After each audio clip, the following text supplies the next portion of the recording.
We continue working breaking news this noontime as we wait for Governor Dan McKee to hold a media availability this afternoon addressing the conclusion of the ILO investigation, and that's happening in just a few hours. McKee was at the center of a years-long probe to determine if he steered a multi-million-dollar contract to a brand new consulting firm with high-level political ties. This week, the Attorney General's office announced he was not seeking any criminal charges in connection with the case.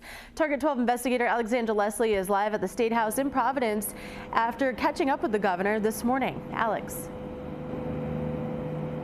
Well, Governor Dan McKee originally dodged questions on his way in to chair a meeting of the Rhode Island Commerce Board, but afterward he told me that this was, quote, a good day for Rhode Island. Now, as Target 12 reported yesterday, Attorney General Peter Nerona declined to file criminal charges against the governor, but he did say that their investigation found McKee personally and directly intervened, and he also steered a lucrative contract to the consulting firm ILO Group.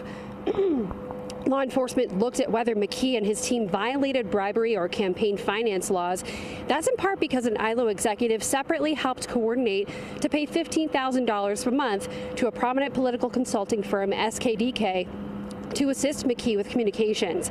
Now, Nerona said even though there were clearly close relationships, he couldn't prove McKee awarded the contract to ILO as a favor to the consulting firm.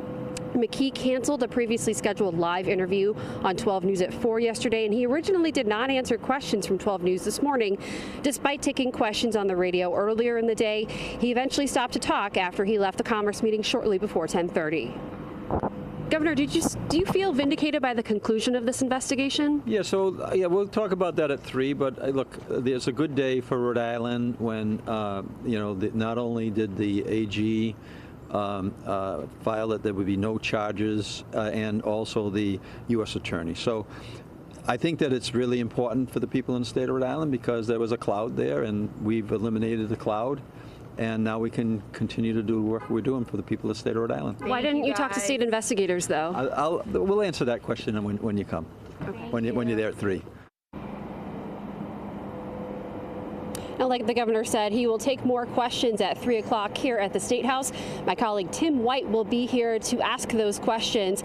We'll have more for you starting today live at 4 on 12 News. For now, reporting live in Providence with the Target 12 investigators, Alexandra Leslie, 12 News.